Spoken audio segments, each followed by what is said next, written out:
El rugido de tambores y el repique del bronce, la tierra tiembla bajo miles de pies. Ante ustedes, un ejército que podía marchar del océano al desierto, de las montañas a las estepas, y por todas partes dejaba la misma huella: orden, hierro y sangre. Pero he aquí la pregunta: ¿cómo un ejército compuesto por gente común, campesinos y artesanos, podía vencer una y otra vez a enemigos mucho más numerosos? ¿Por qué ejércitos que parecían invencibles se desmoronaban bajo su embestida como arena entre las manos? La respuesta radica en un movimiento, en una técnica que cambiaba el curso de la batalla. Y precisamente este secreto lo conocerán pronto, pero primero debemos entender de dónde nació. Polibio escribía que la principal fuerza de los romanos radicaba no solo en la disciplina, sino también en la capacidad de adaptarse. Cuando a principios del siglo III antes de nuestra era, Roma se enfrentó a las guerras samnitas, las viejas falanges griegas mostraron su debilidad. Las enormes murallas de escudos no resistían el relieve accidentado de las montañas y los pasos estrechos. Donde la falange griega se quebraba, los romanos aprendieron a moverse con flexibilidad. Estos guerreros con escudos pesados y espadas cortas se llamaban astati. Eran como la primera línea en el movimiento de danza del ejército, cubriéndose a sí mismos y distrayendo al enemigo. Su tarea no era destruir al enemigo, sino trabar combate, extender sus fuerzas y dar tiempo a los comandantes para la maniobra. Imaginen la escena. La luz solar se refleja en cientos de cascos de bronce, el aire tiembla con los gritos, pero esto no es caos, es un mecanismo preciso, perfeccionado, donde cada soldado conoce su lugar y cada error le cuesta la vida al vecino. Para los griegos esto parecía como una descarga eléctrica. En lugar de una falange pesada, se alzaba ante ellos una red viva que podía doblarse, disgregarse y volver a reunirse. Y precisamente aquí nace la clave. Si el enemigo está acostumbrado a ver ante sí una muralla de hierro, ¿cómo se comportará cuando esa muralla súbitamente abra el flanco?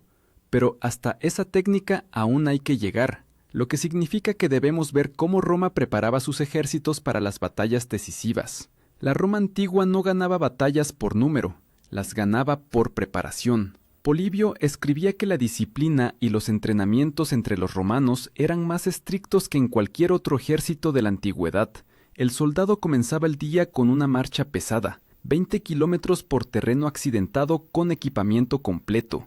El peso de su armamento llegaba a 30 kilogramos. No era solo el escudo y la espada, sino también la armadura, las lanzas arrojadizas y provisiones de comida para varios días. Si comparamos, es como si un soldado moderno fuera al combate con 2 mochilas a la vez. Un papel importante desempeñaba el orden en la legión.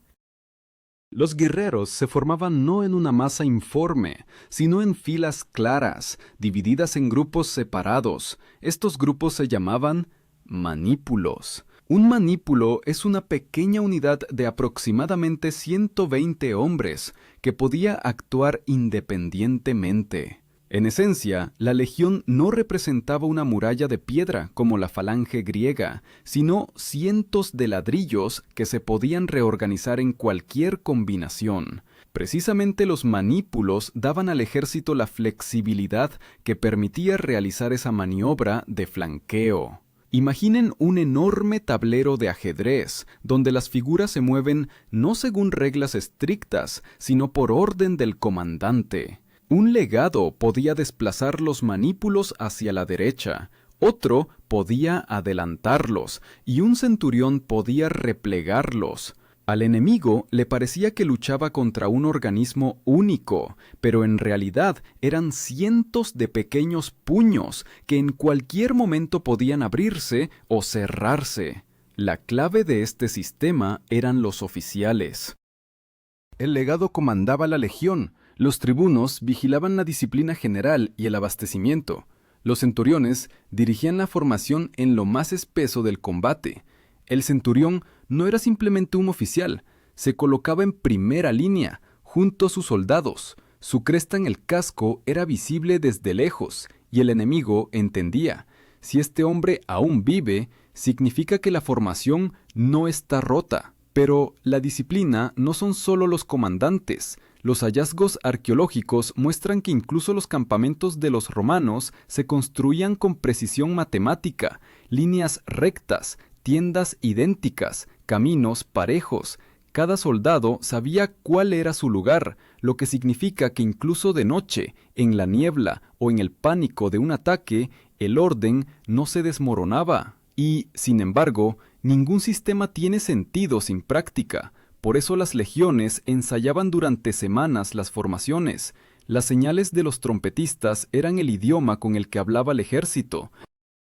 Un sonido significaba avance, otro, retirada, un tercero, cambio de formación. En el estruendo de la batalla las palabras se perdían, pero las trompetas y tambores los oía cada uno. Imaginen un estadio donde decenas de miles de personas se levantan simultáneamente y comienzan a moverse al compás de la música. Ahora reemplacen a la gente en camisetas por gente en hierro, y en lugar de la alegría de los espectadores, los gritos de los moribundos. Así se veía la formación romana. Pero, ¿de qué sirve la flexibilidad si el enemigo avanza en muralla? La respuesta está en que los manípulos podían no solo mantener la formación, sino también ceder espacio.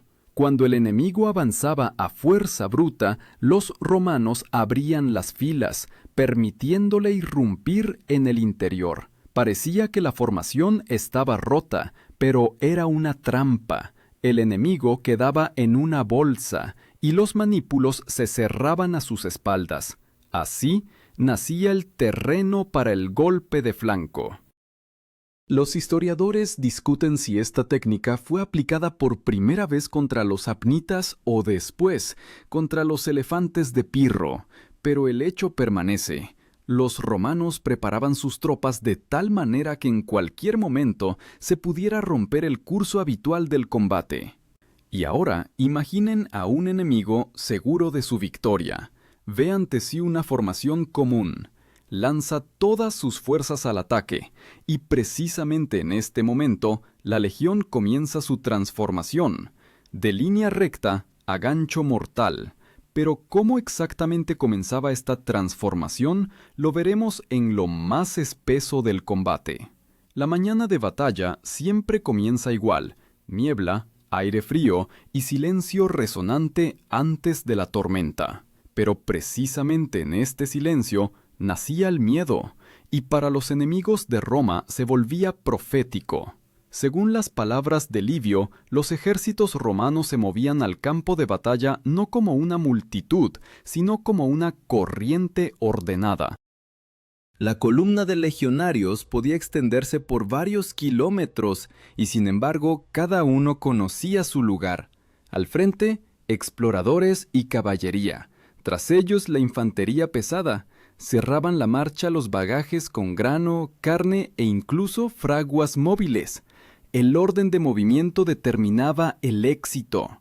Los guerreros no marchaban como podían, sino que se formaban en columna clara, lista para desplegarse en orden de batalla por señal. Un sonido de trompeta y toda la legión como por arte de magia se reorganizaba. Los manípulos se separaban, formando intervalos iguales. Estos espacios vacíos permitían no solo respirar en combate, sino también recibir golpes, dispersando la fuerza del adversario. En primera línea usualmente colocaban a los astati, soldados jóvenes pero ya entrenados. Eran como la primera ola en la orilla. Recibían el golpe, hacían ruido, se quebraban, pero tras ellos siempre había nuevos.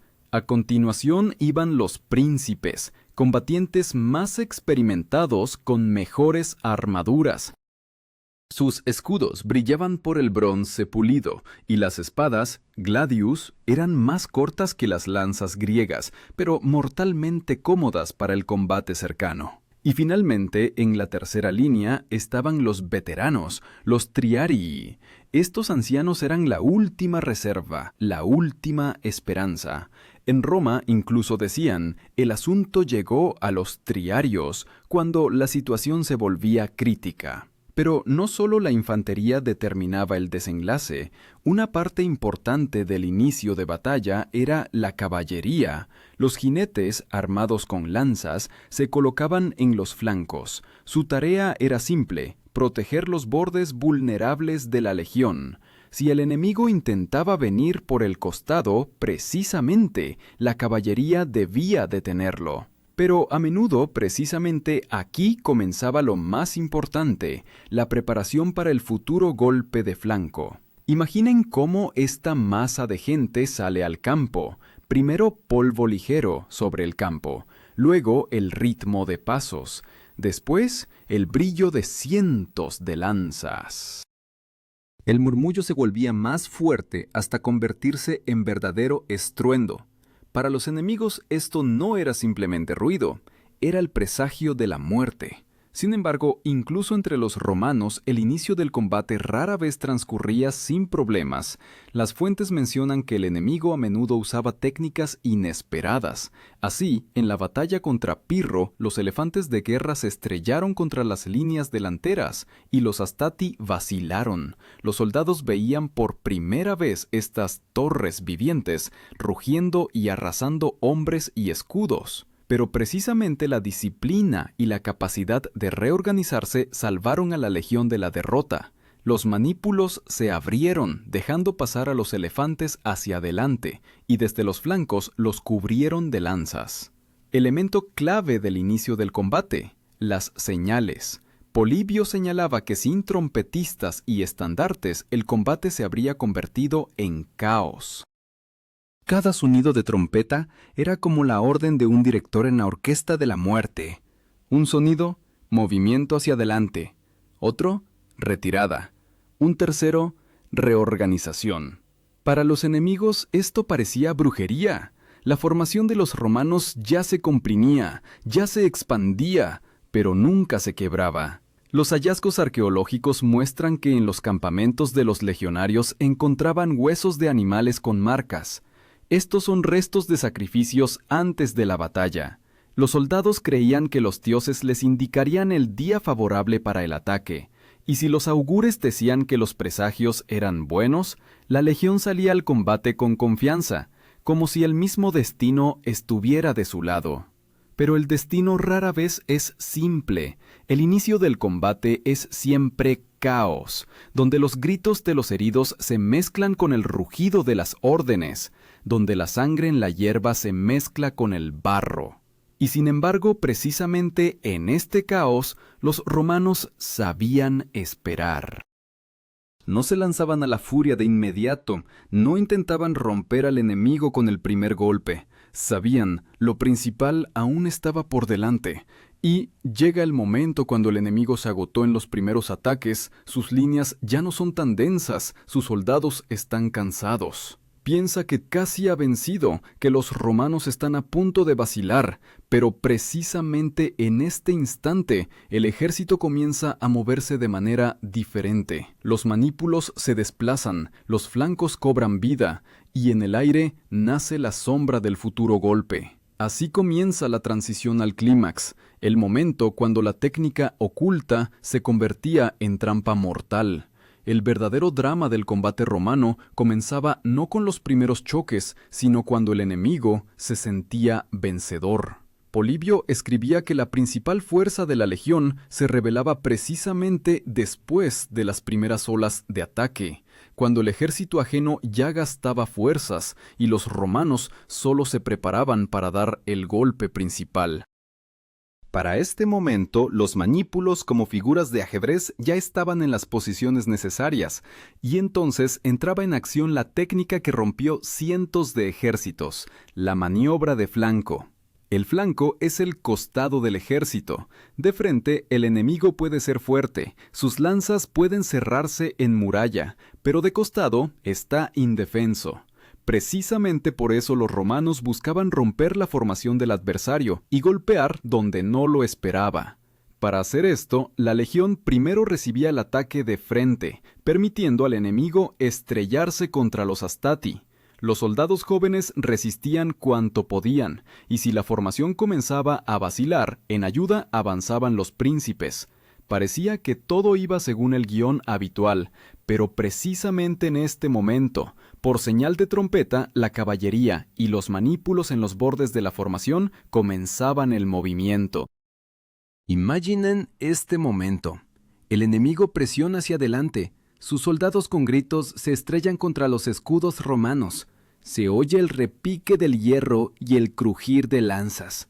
Y de repente las filas romanas como que respiran, se abren, dejando pasar a adversarios individuales hacia adentro, y desde los bordes comienzan a cerrarse nuevas líneas.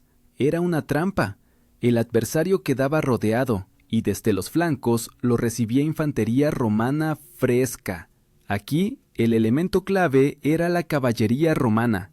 Estos jinetes con lanzas y escudos redondos, llamados equites, rara vez podían quebrar al enemigo por número, pero siempre golpeaban en el punto exacto. Su tarea, dispersar a la caballería enemiga y liberar espacio para la maniobra. Cuando los equites llevaban al adversario a un lado, los flancos de la legión se desplegaban y golpeaban en el costado. Para el enemigo, esto era como un rayo en día despejado, súbito, aplastante y mortal. Plutarco describía cómo precisamente esta técnica funcionó contra la falange macedonia en la batalla de Pitna en el año 168 antes de nuestra era. Cuando la falange con sus largas arisas se estrelló contra las líneas romanas, al principio tuvo éxito, pero en terreno desigual, la formación comenzó a quebrarse, y entonces los legionarios usaron escudos y espadas para abrirse paso entre las lanzas, y los flancos romanos en este momento se abatieron sobre el costado de la falange. Para los macedonios, esto fue el final.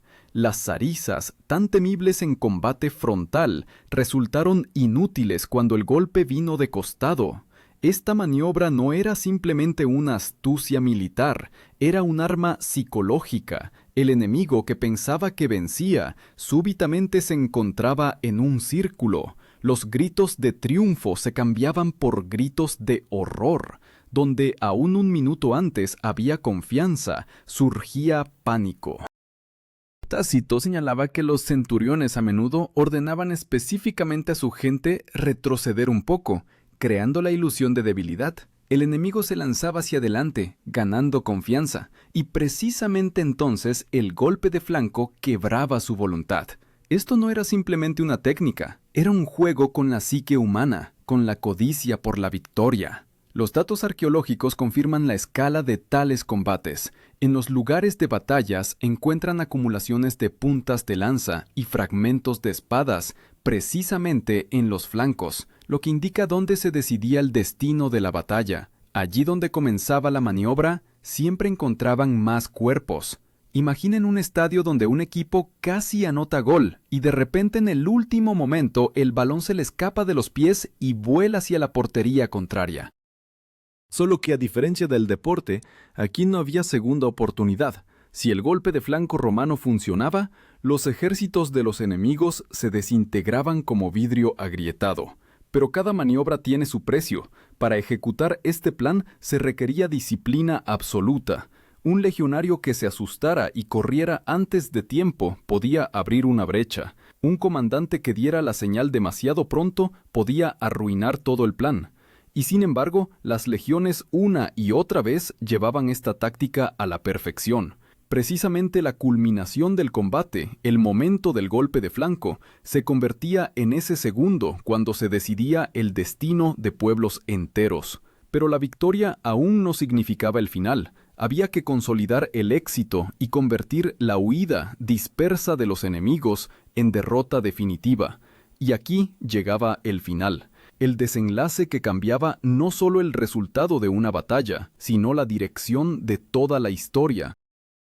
Cuando el golpe de flanco se abatía sobre el enemigo, la batalla se convertía en cascada de horror. Las líneas enemigas crujían como tablas secas en el fuego, los gritos de los heridos ahogaban las órdenes, y comenzaba lo que los autores antiguos llamaban con la palabra pánico, miedo instantáneo e insuperable que contagiaba a todo un ejército. Polibio escribía que precisamente en este momento los romanos lograban la ventaja decisiva. El enemigo dejaba de ser ejército y se convertía en multitud. Papel clave en la culminación del combate desempeñaban los triarii, veteranos que estaban en tercera línea. Estos guerreros severos entraban en combate rara vez, pero precisamente en el final salían adelante. Sus lanzas y experiencia consolidaban la victoria, convirtiendo el caos en aniquilación organizada del adversario. Se consideraba que si los triarii se levantaban, el desenlace de la batalla ya estaba decidido. En Roma incluso decían, el asunto llegó a los triarios, como del último paso decisivo.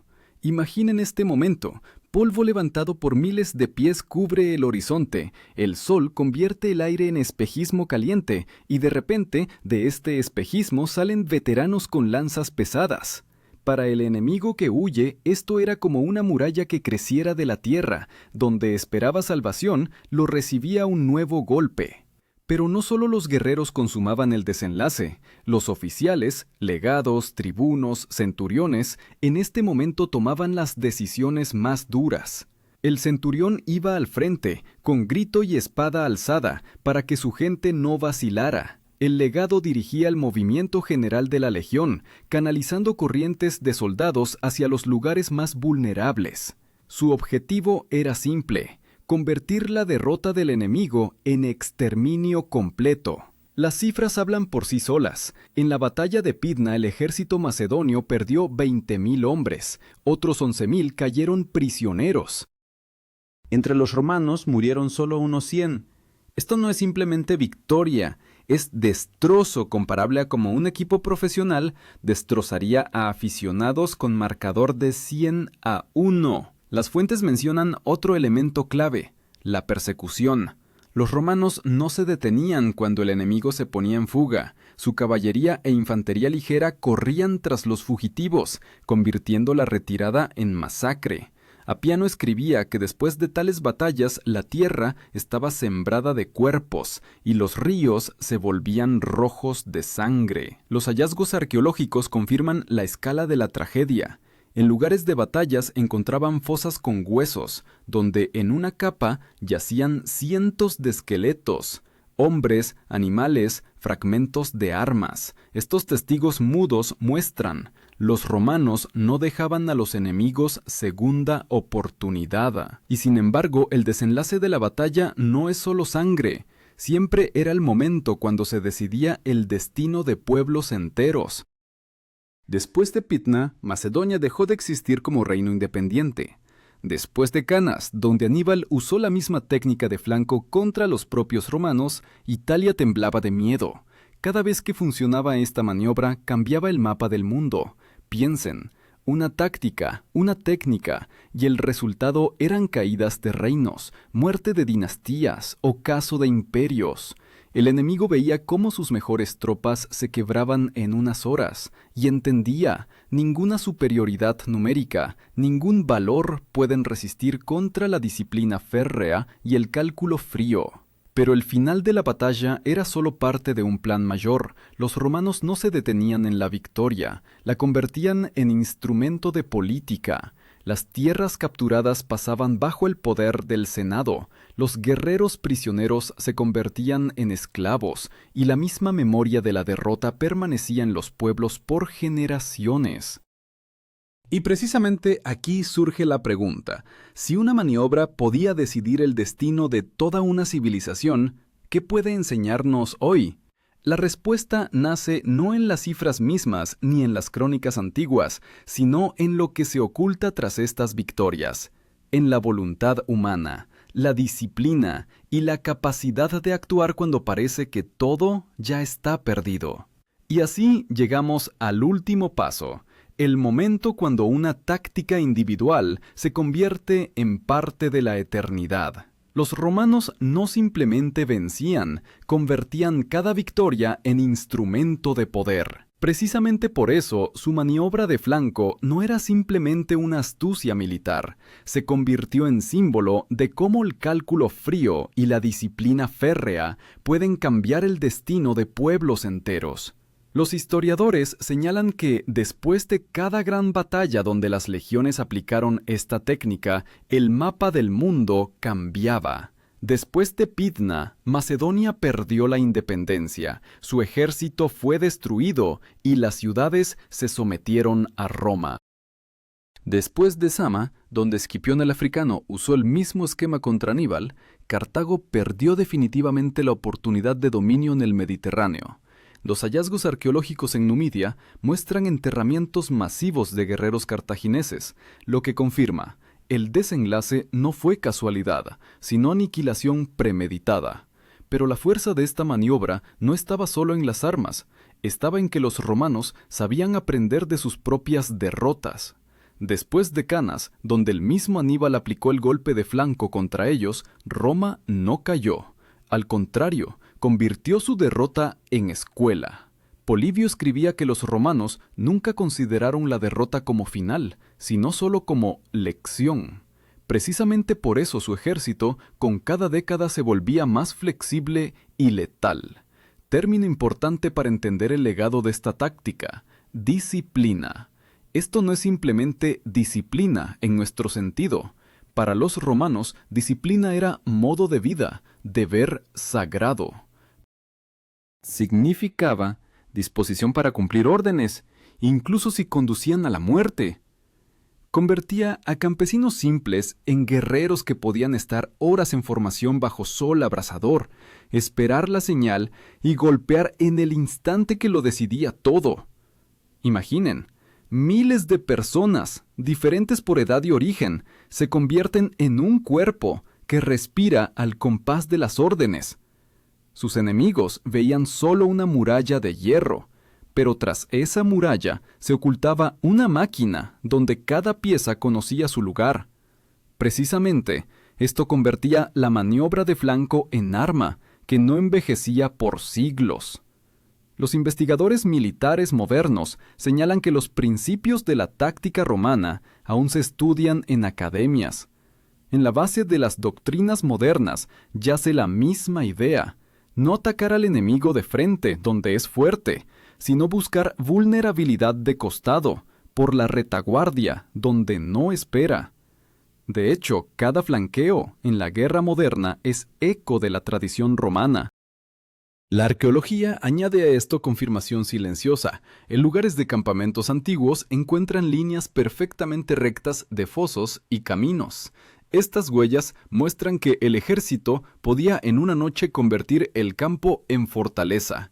En esto también estaba la esencia de la maniobra de flanco. Funcionaba solo porque el ejército era máquina capaz de precisión y orden en cualquier condición. Pero lo más sorprendente sigue siendo que, tras toda esta técnica, se ocultaba lo humano, pues la maniobra no la hacían dioses ni superhombres, sino hombres comunes, labradores, herreros, pastores. Sus hombros se quebraban bajo el peso de la armadura, sus piernas ardían por las marchas, sus manos temblaban de fatiga, y sin embargo, en el momento decisivo, alzaban los escudos, avanzaban y cerraban el anillo alrededor del enemigo. Y aquí quiero volver a la pregunta que planteamos al mismo comienzo: ¿cómo un ejército reunido de gente simple vencía una y otra vez a quienes consideraban invencibles? La respuesta es simple y terrible, porque esta gente aprendió a ser más que sí misma. Se convirtieron en parte de algo mayor: la legión, el imperio, la historia. Hoy, conociendo esta historia, cada uno de nosotros puede preguntarse: ¿podría yo caminar 20 kilómetros en hierro? Formar en fila y esperar mi momento, sabiendo que de mi resistencia depende el desenlace de todo un ejército? ¿Podría yo soportar ese instante cuando el enemigo presiona, cuando parece que todo está perdido, y sin embargo, permanecer en el lugar para golpear cuando sea necesario? La maniobra de flanco de los romanos no es simplemente una técnica militar, es una lección sobre que la fuerza nace donde gente común está dispuesta a convertirse en un todo único por un objetivo mayor que sí misma. Y quizás, precisamente, esta lección es más importante que todas las cifras, fechas y nombres, porque no se refiere solo a guerras antiguas, sino a nuestra propia vida. Y ahora, sabiendo cómo una técnica cambió la historia, cada uno de nosotros se queda con una pregunta personal. Cuando llegue mi propio momento decisivo, ¿sabré dar mi golpe de flanco?